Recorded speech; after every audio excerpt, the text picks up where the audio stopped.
And we are live. Yeah, there we go. Got my light and everything, and we're live.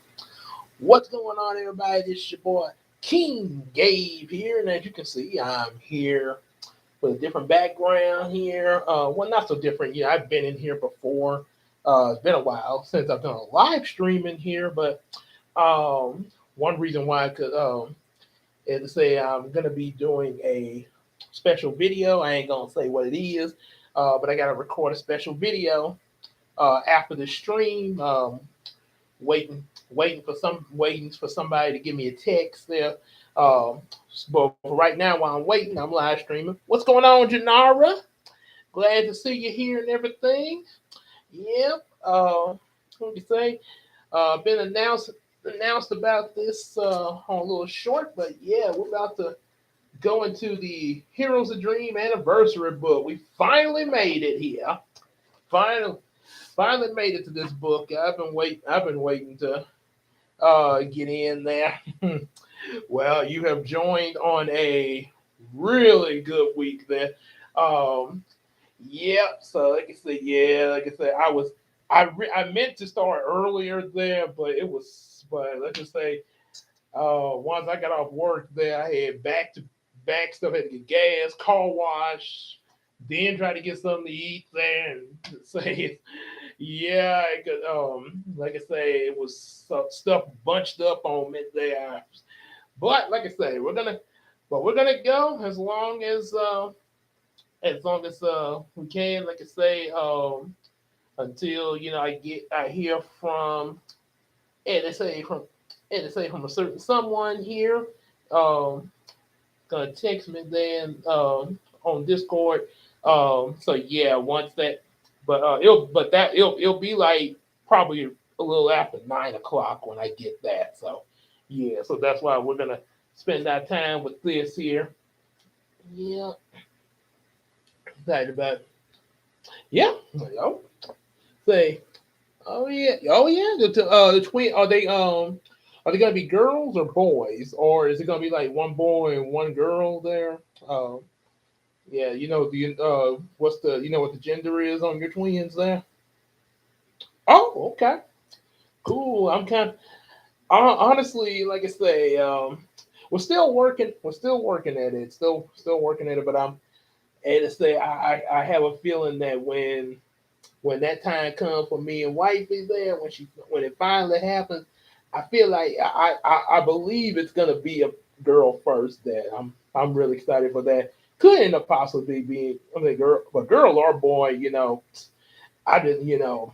I'll be excited either way because, like I say, that's my child. So yeah, but I feel like it's gonna be a girl though. Daddy's little girl, like that movie from Tyler Perry. Yep. Oh, cool. You'll see Christy. Okay. Interesting. Yeah. At least that's hey, nothing wrong with being creative there. See that so they might be coming up with names for my characters and stuff there.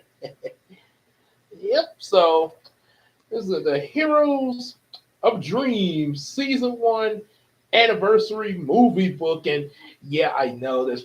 I know first thing probably don't say there's no such thing as a movie book. Yeah. Oh, okay, okay. I guess they sounds cool there. Godfather to Billy. As I say, yeah, Billy my boy. So I get. As I say, that's who I looked up to as a kid. There, I just watched an episode with Billy about the fish. When he got over his fear of fish, then he even caught a lobster with Ernie. So, yep.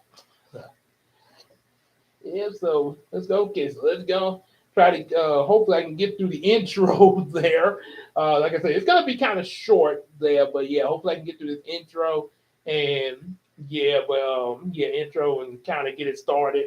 So the anim- but oh yeah, the movie book. Reason I call it a movie book, I know there's not really such thing as a movie book, but that's kind of So that's kind of the way I looked at this when I was writing it. I was imagining it like a movie. So yeah, that's kind of, and to say, create, creative and also somewhat abnormal. So yeah, like I say, not.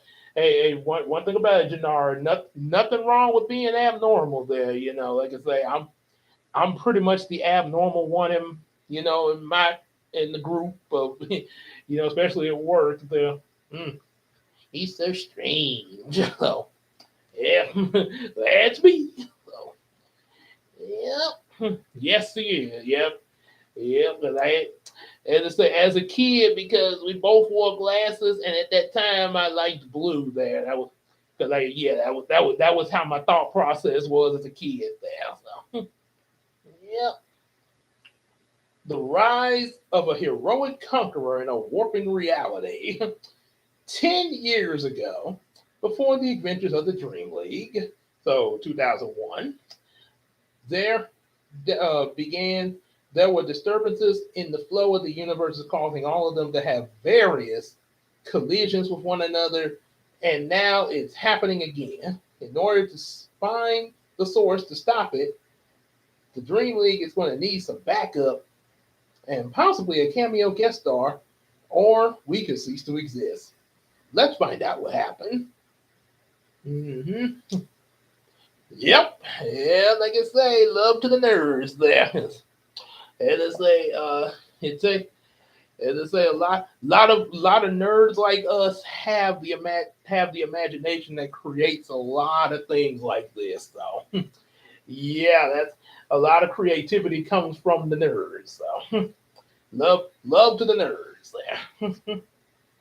Yep, and as you can see, this is the cover. It looks a little different from my previous books. The cover was actually done by an old friend of mine. He's actually lives in Texas now. Antonio Vance. Yeah, 'cause, his picture is in this book too. But he did the cover of this book, the front cover. Yep, all the different heroes. I do think it's nice. It is a great picture. My only nitpick, and that's not to hate. I'm not hating. My only nitpick, it's just a personal thing. It kind of for them to be kid characters. Some of them, like now Bubblina, she looks all yeah. She still has the innocent childlike look, but the rest of them kind of look like they're a little older there. Which I guess one thing about it, Antonio draws more in like Marvel DC comic like style. Yeah, sort of. I think that's. Oh no, I didn't say nothing was wrong with it. Yeah, it's just that the style is more like DC Marvel there, which is a good style. But I was well when that's and yeah, I went with it, but I was good, but yeah, I kind of like when it comes like especially for kid characters, I kind of like that anime style there because it makes them look big eyes, innocent, and all that there. Yep, but it is. But like I say, at least we got. But this is good for, movie presentation there. And like I say, he just did the cover, um, and also the back cover here with the villain in the shadows here, and also this character right over here. This is the cameo guest star here. This is not my character right here. This is actually Antonio's character, Nose, because he got a real long nose there. It's a birth defect. So they call him Nose. Matter of fact, he got his own series called Who Knows. I think his real name is Robert Hill, but everybody calls him Nose. So so that was another reason why he did the cover because of his character cameoing in the book. And you'll see when he arrives there. It's going to be a clash of art styles. Oh, thank you. Speaking of Bubblina, yeah, we should be. She should be. Now I know we got Bubblina comics there, but she should be coming out with the first Bubblina novel. Should be around Halloween there. Should be sending it off to get published in order to get copies of it because she's still getting the proofs in for it. Yep. Yep. Who knows? Yeah. No. Who knows? But who knows? Yep. And you know who he kind of. I think I mentioned it before in a previous video, but I'm not sure. But you know who I think would make a good live action version of this character? Snoop Dogg. Snoop Dogg. Yeah. My just, I probably will. And my the store Kroger where I work at, they have what's called the Kids Night Out. Hopefully they have it this year. I think they had it last year, but hopefully they have it this year. And if they do, I more than likely will dress up. Probably go there. And they probably have one over at the Kroger Christina's working at. So yeah, we'll probably be dressing up for that if they have it. I'll be wearing my costume that I wore at GeekCon, which I dressed up like Yugi and she dressed up like Taya. I don't know what she might wear for the kids' night out though, but yeah, I'm gonna just wear my Yugi costume there. It's time to do. Yeah. Yeah, that's what I'll probably do. And then if I can, if depending on what my schedule is like, I might even go to the trunk or treat at my church there. I might, yeah. So hopefully, it'd be where I can, sign up for that there. Find out when that is and everything. Yeah. So let's see. Let me. Oh, I skipped the page here. Okay, so proof identity. Okay, so here's Antonio's picture there. Not sure if you can make him out there. That's his picture. He's the one that did the cover, and there's some pictures in the book that he also did, mostly when Nose is in his universe before he enters mine. And of course, there's some other pictures of me, Christina, and of course him again.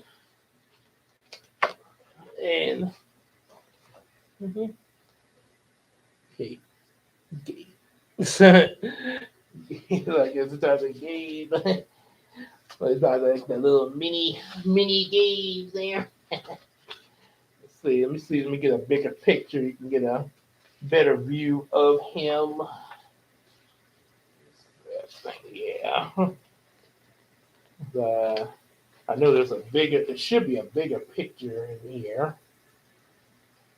At least I thought there was. Okay. Okay. No, apparently okay. Well, this is a little bit bigger. Yeah, picture of him next to his character there. Yeah. And to say, oh really? Hmm. Okay. Let's say that. I did not know that there. So find out something new every day there. Yeah. Let's see. So oh yeah. All right. Let's dive right in here before the story. But yeah, so I'm hoping to get through this intro first. There, but yeah, I'm keeping my eye on Discord here. Gotta make sure. Before the story, a mysterious man dressed up like the Grim Reaper sprang from the dark alleys of downtown Shreveport. We get right into the action and unleashed an army of shadow dragons to attack the area. In minutes, they, they, they oh really? Oh the AI. Oh the AI thing there. Ooh, excuse me. Oh, excuse me. Sorry about that. Okay, AI. Hmm. So you saying you? Oh, are you saying you did one there? You saying you did? Did you do one on your page there? Yeah. A from downtown Shreveport and unleashed on in minutes. The dark night lit up a bright yellowish red as the dragons rapidly unleashed streams of fire into the city, causing everyone to flee the area in panic. Bruno arrived and called the Dream League members. Star Striker, Target, Sword Girl, Bubblina, Bantamax, Dashtail, and Sun reached to the scene, and in seconds they arrived to fight the dragons. And you got pictures already. Some almost look like some of the Z Shadow soldiers from my reality and imagination book there. And Bruno's calling the Dream League headquarters. Yeah, got it on his phone.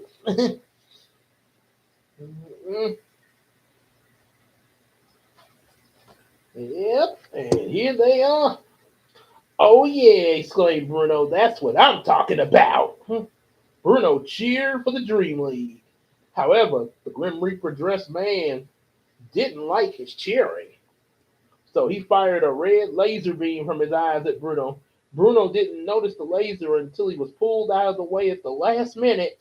The person who saved him was Nightfox, but he didn't know this yet. Oh, from book number 10. Bruno hadn't met her yet, though. Like, that was a that was a close one, exclaimed Nightfox. Are you okay? I am now. Thanks a lot. No problem, said Nightfox.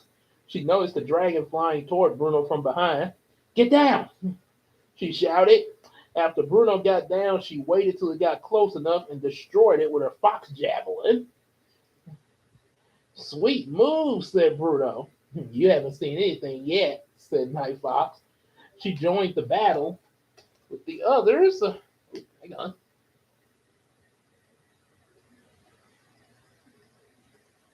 There's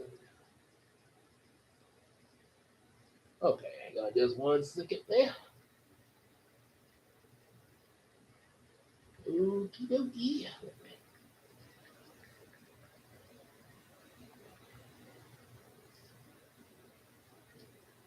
All right. All right. Had to reply back there. She joined. So she joined the others.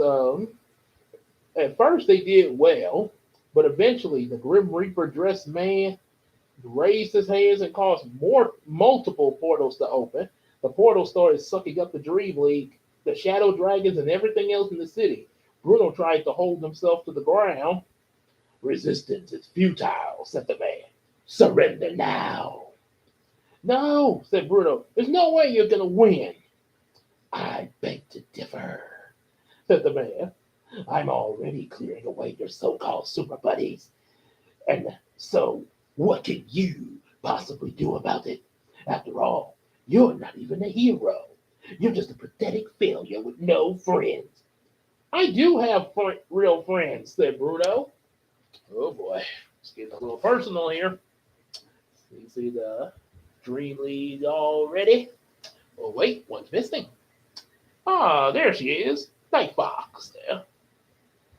Yeah. And let's see what we got.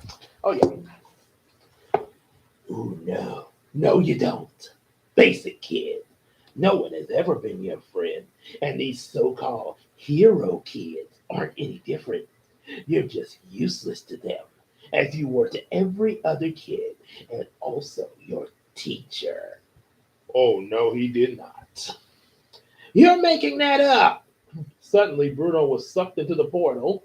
He landed inside the Shree City Elementary School, surrounded by all the kids that always made fun of him. Oh boys, this is kind of what caused Bruno to somewhat become a bully in books in the previous books before book 7 because of his past here. Yeah, and one thing they always say, you think of somebody. It's different with everybody, but most of the time when somebody is a bully, chances are they have been bullied themselves there, and yeah, it's a very negative cycle there. And like I said, that's why people be trying to prevent bullying there. So this is the kind of thing that happened. And then not only that, other things outside of the school causes people to sometimes kids will just act out because of something happening at their house just to try to in the hopes of trying to get attention from like their parents or something like that there, because maybe their parents aren't really giving them enough attention. So okay, well, if I do something to get myself in trouble, they'll pay attention to me. So yeah, as they say, that's why they say be. That's why it's so important to pay attention to the kids there, and be there for them. They laugh They laughed and teased them. Then the bell rang. The kids left, still teasing Bruno as Miss Fillmore arrived. She took one look at Bruno and shook her head and said, Bruno, you're nothing but a repeating failure in my class. Oh, and not worth my time to teach. What? Oh my goodness, what's up here? Bruno was so shocked that he could hardly speak. He felt a strong urge to cry, but he was afraid to in front of everybody else and tried not to. Then he saw Samuel approaching with Brian, Julie, Melody, Calvin, Riley, Zoe, and Naomi. But they were looking mean and began to criticize him. Okay. And here, yeah, it looks like something's not right here, there. So they say, yeah, first it was going in, seemed like we were going into Bruno's past, and yeah, this is kind of out of character here, especially with the teacher here. So something's not right here. Yeah, let's say that is not a teacher of all people. Yeah. Don't tell me you're going to be a crybaby, you big zero, said Samuel. What do you expect from this loser? Said Brian. Guys, said Bruno, still holding his cry. I thought we were friends now. You really think we'd be friends with you? Asked Julie. Especially after the way you made fun of me? And don't forget me, said Riley. And me, said Zoe. Bruno couldn't hold his cry anymore and he burst into tears. But I said I was sorry to you guys. Honest, I did. But, yeah, you were sorry, all right, said Zoe. Come on, guys, said Calvin. He's not worth our time. Good riddance to bad rubbish, said Melody. Bruno continued crying as everyone turned and left. He stopped for a moment when he noticed Naomi was still standing in front of him with a troubled look on her face. Bruno reached out her hand to her for sympathy. Naomi, come on, commanded Julie. Okay, Julie, said Naomi.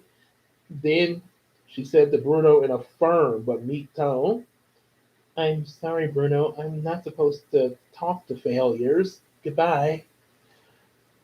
Just then, the floor opened up under Bruno, causing him to fall down a tunnel toward a giant brown paper bag with a mouth that was laughing, saying, Super Zero, you're such a Super Zero. Bruno shut his eyes and screamed in horror as the bag started to devour him, and it seemed like the end until someone pulled him away. When he opened his eyes, he found himself in his bedroom. Floyd, his dad, and Ellen, his mom, were trying to calm him down. Oh, so this is a nightmare. I was about to say, because there ain't no way in the world that teacher would have been like that in reality. Yeah, so Bruno was having a bit of a nightmare. Oh boy. So, yeah. So, yeah. Especially the brown paper bag kind of gave it away there. Yeah. Oh boy. The guy kind of makes me think of a human version of Binky's parents from Arthur. Take a deep breath, son, said Floyd. You were just having a bad dream, said Ellen. Bruno huffed as he spoke from all the crying he did earlier.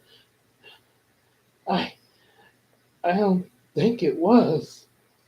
Sometimes it feels like that, said Ellen. Why don't you take a moment to calm yourself and wash up and then come downstairs for breakfast. You can tell us what happened. Okay, said Bruno. Bruno took several deep breaths to calm himself after his parents left the room.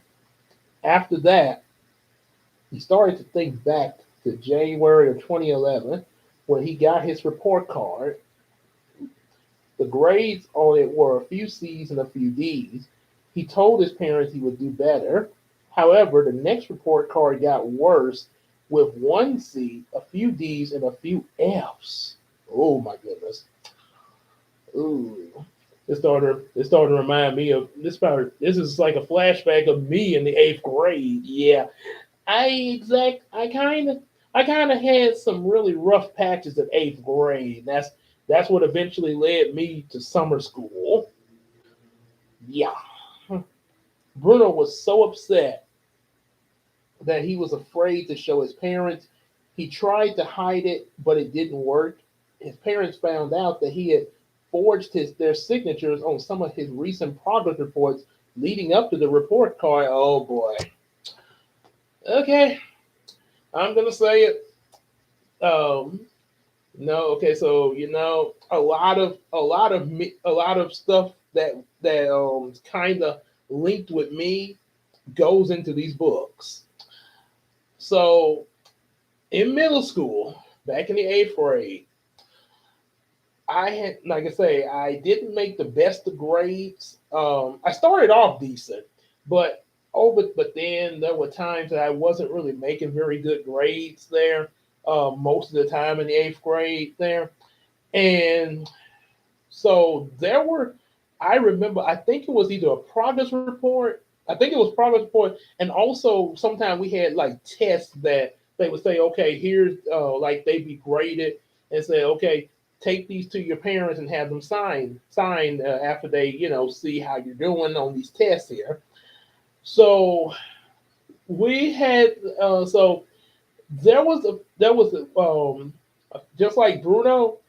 I actually, and because I had seen how my mom, wrote her signature on other stuff there, so I duplicated how she wrote the signature. Yes, not a very good thing. Yes, I actually got away with that, but I'm not sure when it was, but it wasn't the first time. But I think I think possibly a third time, the teacher actually caught on. Gabe, this is not your mom's handwriting. This is you. You put this on here. I need your mother's signature, Gabe. And I was in so much trouble. My mom, my mom was upset. Not and even one of my classmates that I was real good friends with back then. He, she she was just she.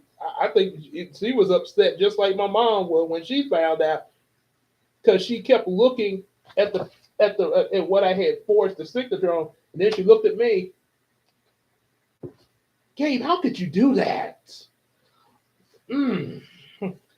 Yeah, so let's say, yeah, I definitely, yeah, this is definitely part of a little something from my life in this book here, as a lot of other things there. Yeah, so yeah, like I say, yeah, not and to say not exactly the highlight of my memories, but yeah. So his parents, as they leading up to it, Bruno really wanted to do better, but he had a serious attention deficit disorder, pretty much ADD, ADHD. Yeah, and yep, I have ADHD as well.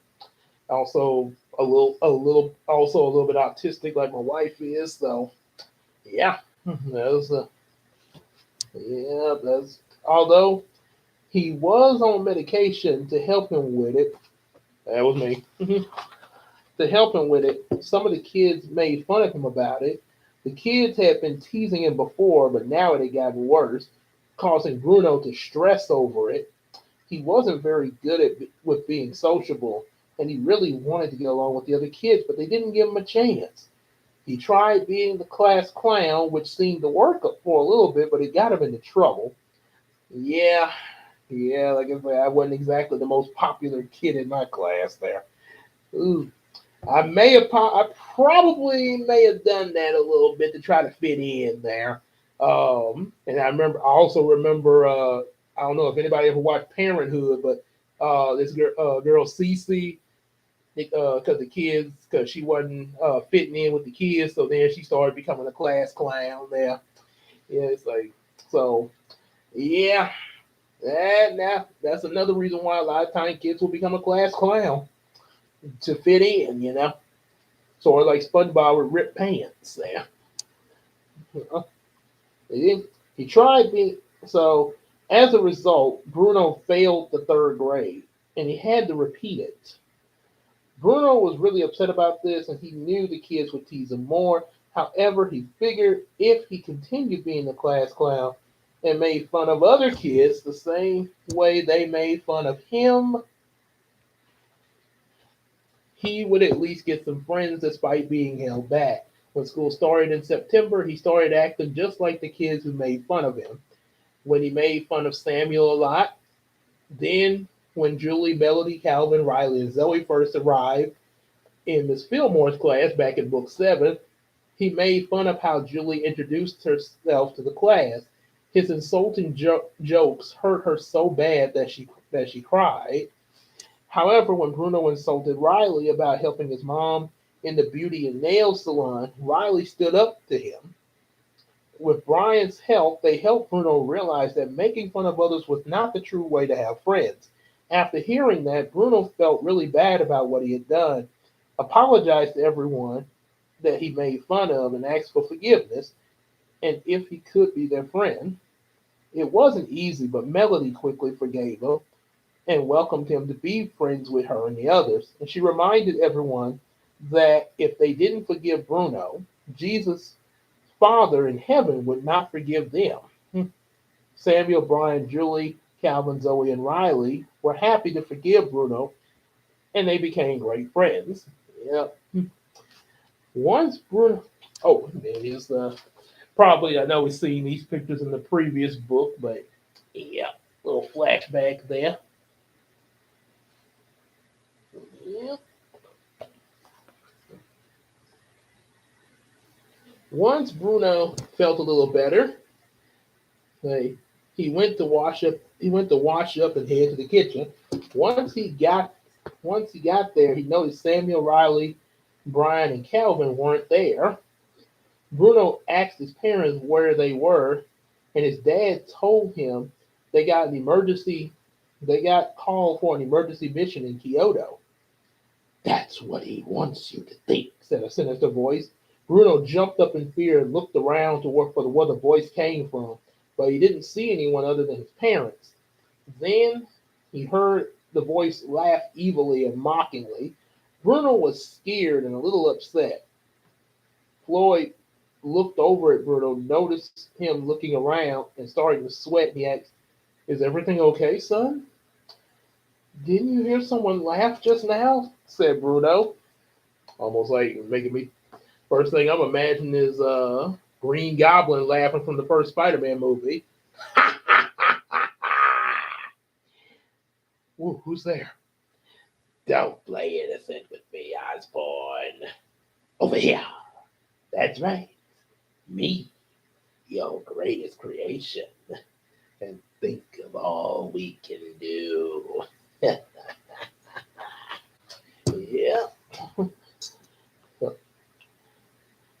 His parents paused in silence to see if they could hear the voice he was hearing, but they heard nothing. "I'm afraid not, son," said Floyd. "You're probably still just shook up from your dream last night," said Ellen. "You want to talk about it?" And Bruno thought for a moment. Uh, "No, no, I'll be fine." Ellen noticed Bruno didn't look happy and asked, "Are you sure? We can try our best to help you if you tell us what's wrong." But, "No, it's fine," said Bruno, trying to look happy. Yeah, yeah, that is true. Sometimes, yeah, sometimes we kind of bottle up our true feelings. Sometime there, yeah. Noticing a worried look on Ellen's face, Floyd said, "Well, maybe the excitement at the hero convention can help ease your mind, buddy, and hopefully give you some better dreams." Ellen relaxed a little and said, "I hope so." Bruno smiled more and hoped that what his dad said would be true. However, what Bruno didn't know is that miles away in another city, a young woman saw the exact same thing that he dreamt, and she was more worried than him. Mm. A meteor shower was coming into Earth's atmosphere that would land in Kyoto, Japan. Star Striker, Target, Phantom X, and Dashtail met up with Sword Girl and Nightfox and Nightfox's house in Kyoto, Japan. Shortly after that, Bubbleina, Sunrisha, Alicia, Gina, Holly, and Crystal arrived as well. Once everyone gathered, they quickly introduced themselves to one another and got themselves equipped with the BTB/Hunter Agency special force fields that would protect them from any extreme surprising impacts as well as allow them to fly and breathe in space. Talk about an evolution of astronaut suits. After that, the 12 heroes flew into space toward the meteor shower and launched their attacks. We got 12 heroes at this point. Yep, so that's the mysterious woman there. I wonder who she could be. And the Dream League flying into space, and yep, I know they don't have space suits, but they got force fields to protect them like space suits. So, space evolution. And there's some, before I started reading, there's some action shots there. Taking out some of these meteors and everything there. They combining attacks as such.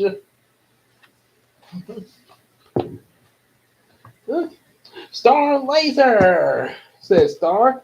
He blasted 6 meteors to pieces. Next, Dashtail used his speed to rush around the gathering pieces of the blasted meteor until he had 2 big handfuls of it. Crystal grabbed a few pieces in each of her fists, causing the exterior of her hand to become rock like the meteor. This sort of reminded me of the opening of the Phineas and Ferb Mission Marvel special. Okay. Dashtail threw the rocks up toward and took out his squirrel staff and said, "Speeding straight." He rapidly batted the rocks with his staff towards some more meteors at high speed velocity, and the impact caused them to explode after being hit. Almost like a video game. Okay. Gina and Crystal charged at more of the meteors. "Dual meteor fist," Crystal shouted as she punched 2 of the meteors to dust. "Oh, mermaid tail ultra kick," Gina shouted, using her mermaid tail to kick the meteor and into 2 other meteors, smashing them into pieces. "Target boomers." Target fired his target boomers at more of the meteors, blowing them up as well. Talk about some attacks. "Bubble assemble," said Bubbleina. She fired bubbles from her Triton, which encased the pieces and gathered them into one bubble. "Night freeze," said Nightfox. She instantly fired a ray of ice to freeze that bubble into a block of ice. "Psychic blade," said Sword Girl. She used her psychic sword to fire a psychic energy blade at the ice block. "Aurora blast," said Holly. He fired an aurora beam with the psychic blade at the ice block as well, and both attacks obliterated the block into dust. "Now to finish the rest," said Phantom X, aiming his wand at the remaining meteors. "Magical blast." The blast from his wand turned the meteors into chocolate pieces. Chocolate. "Sunshine burst," said Sunrisha, emitting a bright burst of sunlight at some of the chocolate pieces. "Blazing aurora ray," and Alicia making the temperature hot around the rest of the chocolate pieces, melting them away. Now that's some creative. Now talk about some creative combo attacks there. It's like the Avengers, but with kids.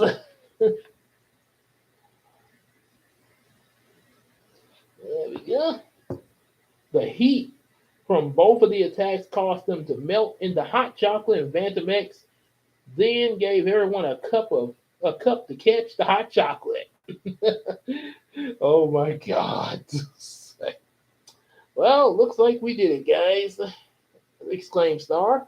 Everyone congratulated one another and started drinking their hot cocoa. I guess it was protected by the force field, too. Suddenly, in the middle of their drink, Nightbox noticed a really huge meteor coming. Caught it near the. Oh, okay. Hey, Casey, Ray Roberts bringing in the storm. Let's see how much I got. Okay, so I'm at the last couple of pages, and I'm gonna cut after I read this intro. I'm gonna cut it there. So yeah, I'm gonna finish this intro out here. She told the others to fire their attacks at once, causing it to explode. However, the impact of the explosion hit Bubblina and Crystal, causing them to fall really fast toward Kyoto. The rest of the Dream League was able to catch them. The rest of the Dream League was unable to catch them. Just when it seemed like the two would crash, a mysterious boy in white with a mask and angel wings swooped down and caught the girls. Bubblita and Crystal blushed intensely at the sight of the boy. They thought he was an angel. I kinda was inspired by Tuxedo Mask for this mysterious character, how he always saves Sailor Moon. Do do do do do. Tuxedo Mask. Don't worry, Sailor Moon. You can do it. Good luck. Dun dun dun. You you girls all right? You girls all right? Asked the boy. He landed them by Nightbox's house in her backyard and set them down. The girls nodded, speechless and blushing more until their faces glowed blush pink. The others arrived, and the boy vanished like magic, except he didn't leave a rose behind. Bubblita and Crystal wondered who he was, and they weren't the only ones wondering.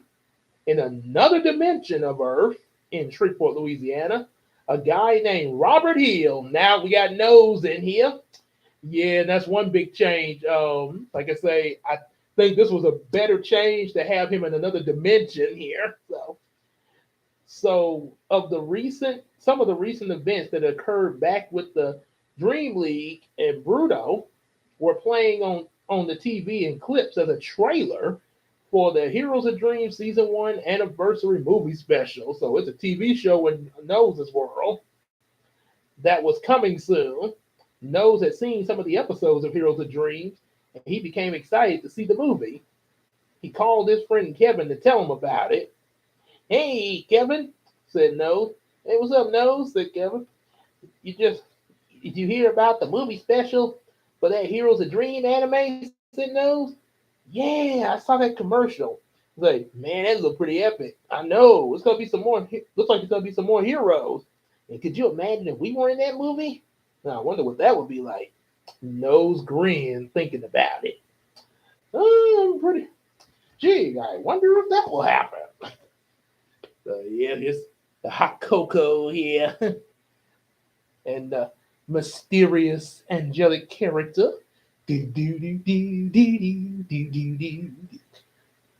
And of course, Nose watching everything on the TV. Yes! Yep. In his dimension there. Okay, let's see. All right, so this is where we're going to cut for here. Pick up. This is what I'll be picking up at tomorrow. Tomorrow night, I'll be picking up from here where it say our feature presentation. Dun dun. Now the way that look is making me think of the intro of the Pokemon movie after remember when Mewtwo had his little introduction. Human and Pokemon alike will know my wrath. It's time to begin. Yep. Oh yeah. No, this was boy. This was like my version of the Avengers right here. So, yeah. Okay. So that's what I'm doing. That's all I'm going with, which that almost was an hour, almost. But like I say, but don't worry, we'll be back to begin the feature presentation tomorrow night. There, like I say, obviously I know I'm not going to get through the whole book in one night, but I should be able to get pretty far tomorrow night. So yeah, how far I'm not sure, but we will find out there in part two. So as I said, like what you heard and hear and everything, definitely like, share, subscribe, get our available books, and definitely support us on that Patreon. Just like Iceman Universe, and also show him some love. See full length reactions of some of his stuff, like Hey Arnold, Naruto, One Piece, Spy Family, Ed, Nettie, and Courage the Cowardly Dog. And also, definitely support the Miracle Crew. Yours truly, King Gabe, Queen Tina, Big Sis Casey, and of course, EJ the Supreme. And definitely, just like you hang out with us in these live streams, also hang out with us on Discord and on Facebook. And also, we can still do some stuff in the Vicari app. And Discord is where I'm about to head right now. And what I'm going to do there, you will find out later, probably in my weekly update. So, but until then, we'll see you guys later. Take care, everybody.